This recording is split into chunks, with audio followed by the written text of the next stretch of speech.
This is the Chart of Accounts tutorial and covers how to use the detailed financial statements in the program. There are a number of assumptions under the financial statement that impact the financial statements. These financial statements are intended to be input using whole dollars only. If you have a partial period, the financial statement assumptions is where you select how you want to annualize the partial period.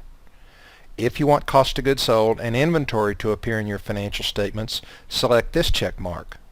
You can also choose to post tax adjustments as a dollar amount or as a percentage. The main project assumptions page also has some settings that affect the financial statements. The entity type will affect the equity section of the balance sheet.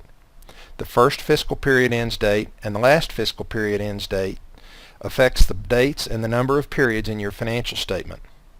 If the beginning month end date does not match with the last month end date, you'll have a partial period, which you can then annualize. The program comes with a default chart of accounts, which can be changed to a limited extent.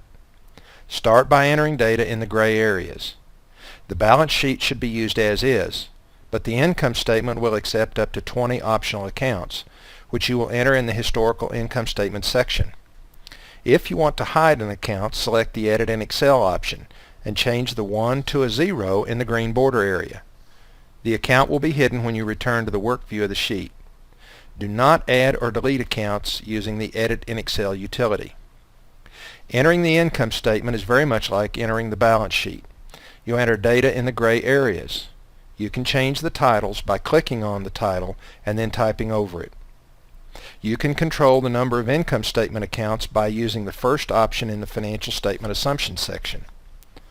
Since the financial statements are in Excel, you can use the Edit in Excel button to edit the financial statements.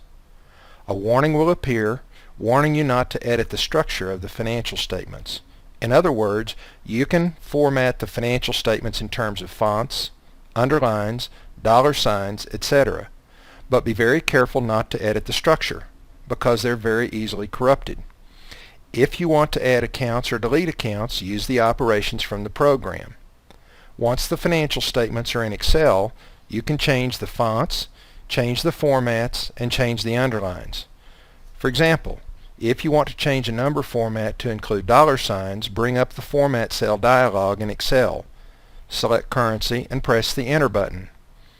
You'll notice that the dollar signs appear on the numbers. Select the Return button and the spreadsheet will now appear in the program, and you'll notice the dollar signs there also. So feel free to change the formats, but be very careful not to change the structure of the financial statements in Excel. Let's move on to adjustments. Let's adjust the balance sheet and work with the liquidation value method at the same time. Post your balance sheet adjustments to arrive at the adjusted balance sheet for the most recent year. Next, post a liquidating percentage, and the program will display a liquidated basis balance sheet for your valuation. Let's move on to adjusting the income statements. The calculations begin with a single worksheet that posts pre-tax historical income in the first line. The chart of accounts you develop to input your historical income statements is copied in this sheet, so you can post adjustments for each year to a single account at a time. Once you've made the adjustments, you can review the adjusted income statement and balance sheet. The adjusted income statements will show you all the income statement years that you've input. Please observe changes to the income statements do not have any effect on the balance sheet.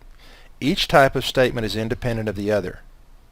Once you've input all the financial statements, you're going to the Financial Analysis tab to complete your analysis of the historical and adjusted financial statements. Under Assumptions for Financial Analysis, you have a number of choices, whether you want to use adjusted or historic statements, what RMA data you want to see, what IRS data you want to see, and a number of other things. The analysis is based on summary statements, including IRS and RMA comparison. You'll notice whenever a database is available for a schedule, you'll see a database button on the top of the schedule. Select the button, and if you've purchased the additional add-on database, it will open and allow you to download data right into the schedule. There's also a section in the program to analyze IRS corporate ratios or RMA comparisons to the subject company. This is the end of the Chart of Accounts tutorial.